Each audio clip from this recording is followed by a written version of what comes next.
Students, आज हम class 9 भूगोल समकालीन भारत फर्स्ट थर्ड चैप्टर अफवाह के प्रश्नोत्तर है वो डिस्कस करेंगे। प्रथम प्रश्न है कि दिए गए 4 विकल्पों में से सही विकल्प चुनिए। वुलर झील निम्नलिखित में से किस राज्य में स्थित है? राजस्थान, पंजाब, उत्तर प्रदेश और जम्मू कश्मीर। तो वुलर झील कहाँ स्थित है? जम्मू कश्मीर में। नेक्स्ट है नर्मदा नदी का उद्गम कहां से है? सतपुड़ा, अमरकंटक, ब्रह्मगिरी या पश्चिमी घाट के ढाल। तो नर्मदा नदी का उद्गम अमरकंटक की पहाड़ियों से होता है। नेक्स्ट है निम्नलिखित में से कौन सी लवणीय जल वाली झील है? सांबर, वुलर, डल और गोबिंद सागर। तो जो सांबर झील है वो लवणीय जल वाली झील है। नेक्स्ट है निम्नलिखित में से कौन सी नदी प्रायद्वीपीय भारत की सबसे बड़ी नदी है? नर्मदा, गोदावरी, कृष्णा, महानदी। प्रायद्वीपीय भारत की सबसे लंबी नदी कौन सी है? गोदावरी।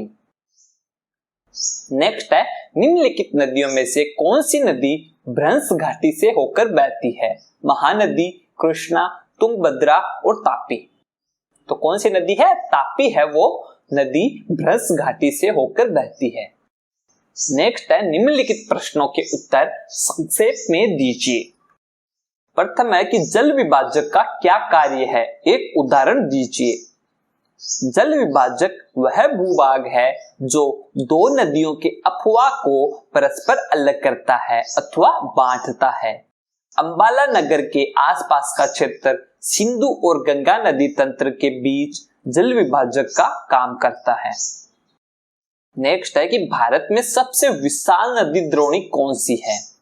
तो भारत के सबसे विशाल नदी द्रोणी गंगा नदी की है।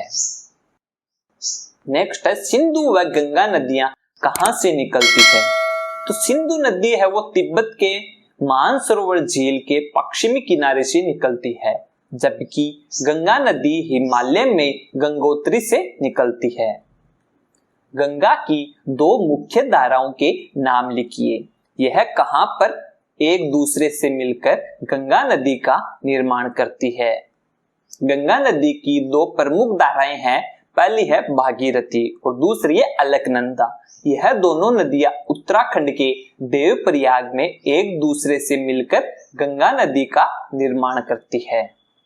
नेक्स्ट है लंबी धारा होने के बावजूद तिब्बत के क्षेत्रों में ब्रह्मपुत्र में कम गाद क्यों है?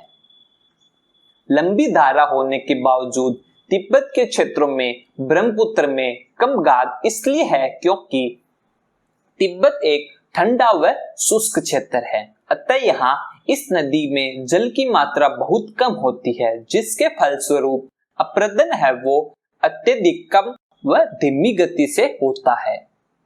कौन सी दो प्रायद्वीपीय नदियां गर्त से होकर बहती है और समुद्र में प्रवेश करने से पहले किस प्रकार की आकृतियों का निर्माण करती है? प्रायद्वीपीय भारत में बहने वाली नर्मदा व तापी नदी गर्त अर्थात भ्रंश से होकर बहती है।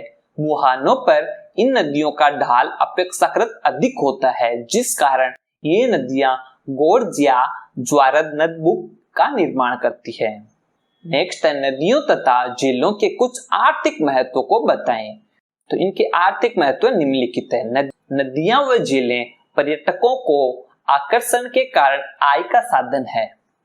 नदियां व झीलें वातावरण को सम बनाने में महत्वपूर्ण भूमिका निभाते हैं। नदियां व झीलों से उद्योग के लिए जल उपलब्ध भी होता है। नेक्स्ट है दीर्घ उत्तरीय प्रश्न। नीचे भारत की कुल झीलों के नाम दिए गए हैं, इन्हें प्राकृतिक व मानव निर्मित झीलों में बांटिए। तो यहाँ झीलें दी गई है, इनको आपको प्राकृतिक व मानव निर्मित वर्गों में बांटना है। तो प्राकृतिक झील कौन कौन सी है? वुलर झील, डल झील, नैनीताल झील, भीमताल, लोकताक, बारापानी और चिल्का, सांबर और पुल्लिकट। ये सभी प्राकृतिक झील है। मानव निर्मित झील कौन सी है? गोविंद सागर, राणा प्रताप सागर, निजाम सागर, नागार्जुन सागर और हीराकुंड। ये सभी मानव निर्मित झील है। नेक्स्ट है कि हिमालय तथा प्रायद्वीपीय नदियों के मुख्य अंतरों को स्पष्ट कीजिए। तो जो हिमालय की जो नदियां हैं वो 12 मासी होती है। इनमें वर्ष भर पानी रहता है क्योंकि इन्हें वर्षा के अतिरिक्त ऊंचे पर्वतों से पिघलने वाले हिम द्वारा भी जल प्राप्त होता है। जबकि जो प्रायद्वीपीय नदियां हैं वो मौसमी होती है क्योंकि इनका प्रवाह वर्षा पर निर्भर करता है और शुष्क मौसम में बड़ी नदियों का जल भी घटकर छोटी छोटी धाराओं में बहने लगता है। हिमालय की नदियां अपने उद्गम से समुद्र में मिलने तक इनका जो अपवाह क्षेत्र है वो बहुत लंबा होता है, जबकि प्रायद्वीपीय नदियों का अपवाह क्षेत्र छोटा होता है। हिमालय नदियां विस्तृत डेल्टा का निर्माण करती है, जबकि प्रायद्वीपीय नदियां द्वारा बनाया गया जो डेल्टा है वो अपेक्षाकृत छोटा होता है। हिमालय नदियों में सिंधु, गंगा, ब्रह्मपुत्र ये मुख्य नदियां हैं, जबकि प्रायद्वीपीय नदियों में नर्मदा, ताप्ती, गोदावरी, महानदी, कावेरी, कृष्णा ये सभी मुख्य नदियां हैं। नेक्स्ट है पूर्व की ओर और पश्चिम की ओर बहने वाली नदियों की तुलना कीजिए प्रायद्वीपीय पठार की। तो पूर्व की ओर बहने वाली नदियां गोदावरी, कृष्णा और कावेरी नदियां हैं वो पश्चिमी घाट से निकलती है और पूर्व की ओर बहकर बंगाल की खाड़ी में समाप्त हो जाती है और महानदी भी पूर्व की ओर बहती है, जबकि पश्चिम की ओर बहने वाली नदियों में नर्मदा और ताप्ती ही दो लंबी नदियां हैं जो पश्चिम की ओर अरब सागर में गिरती है। समुद्र में प्रवेश करते समय पूर्व की ओर बहने वाली नदियां अपने मुहाने पर डेल्टा बनाती है, जबकि पश्चिम की ओर बहने वाली नदियां ज्वार नदमुख का निर्माण करती है। पूर्व की ओर बहने वाली नदियां कम गहरी घाटियों से होकर बहती है, जबकि पश्चिम की ओर बहने वाली नदियां भ्रंश घाटियों से होकर बहती है। पूर्व की ओर बहने वाली नदियां की जो अपवाह द्रोणियां है वो अपेक्षाकृत बड़ी होती है, जबकि पश्चिम की ओर बहने वाली नदियों की अपवाह द्रोणियां अपेक्षाकृत छोटी होती है। किसी देश की अर्थव्यवस्था के लिए नदियां महत्वपूर्ण क्यों हैं? तो किसी देश की अर्थव्यवस्था के लिए नदियां महत्वपूर्ण हैं क्योंकि नदियों से हमें प्राकृतिक ताजा मीठा पानी मिलता है जो मनुष्य सहित अधिकतर जीव जंतुओं के जीवन के लिए आवश्यक है। ये जल के बहाव को नियंत्रित करने में सहायता करती है। ये भारी वर्षा के समय बाढ़ को भी रोकती है। ये शुष्क मौसम के दौरान पानी का एक समान बहाव भी बनाए रखती है। इनकी सहायता से जल विद्युत भी पैदा की जाती है। ये आसपास के वातावरण को मृदु भी बना देती है। अब है मानचित्र कौशल। तो भारत के रेखा मानचित्र पर निम्नलिखित को दर्शाइए। क्या क्या दर्शाना है? नदियां दी गई है, गंगा, सतलज, दामोदर, कृष्णा, नर्मदा, तापी, महानदी और दियांग। और झीलें हैं चिल्का, सांबर, वुल्लर, पुल्लिकट और कोलेरू। इनको मानचित्र पे दर्शाना है।